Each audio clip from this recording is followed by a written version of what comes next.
মাত্র ২৪ ঘন্টায় নেই কলকাতা নাইট রাইডার্সের ১০ লাখের বেশি ফলোয়ার। বন্ধ হলো বাংলাদেশে আইপিএল এর সম্প্রচারও। কোনো যৌক্তিক কারণ ছাড়াই আইপিএল থেকে বাংলাদেশি পেসার মোস্তাফিজকে বাদ দেওয়ার সিদ্ধান্তটা যে কত বড় ভুল ছিল সেটা এবার হাড়ে হাড়ে টের পাচ্ছে ভারত। তাই তো তাদের নিজেদের দেশের বোর্ডকেই দুষছে ভারতের রাজনীতিবিদরাও। এ যেন নিজের পায়ে নিজেই কুড়াল মারার মতো পরিস্থিতি।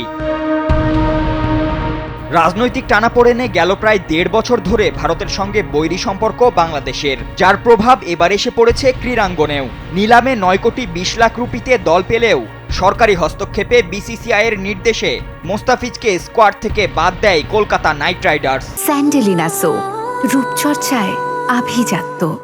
আর এতেই যেন নিন্দার ঝড় ওঠে সামাজিক যোগাযোগ মাধ্যম থেকে শুরু করে সবখানে। প্রতিবাদ জানান অন্তর্বর্তী সরকারের উপদেষ্টা থেকে ক্রীড়াঙ্গনের মহারথী সকলেই।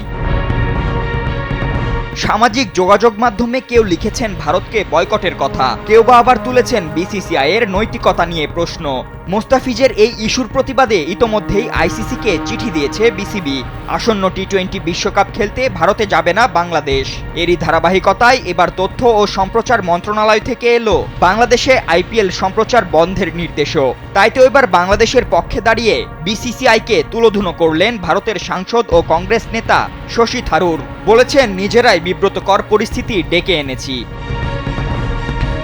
তবে মোস্তাফিজের এই পুরো ঘটনাটির পেছনে আসলে যে রাজনীতি তা এখন প্রকাশ্যে।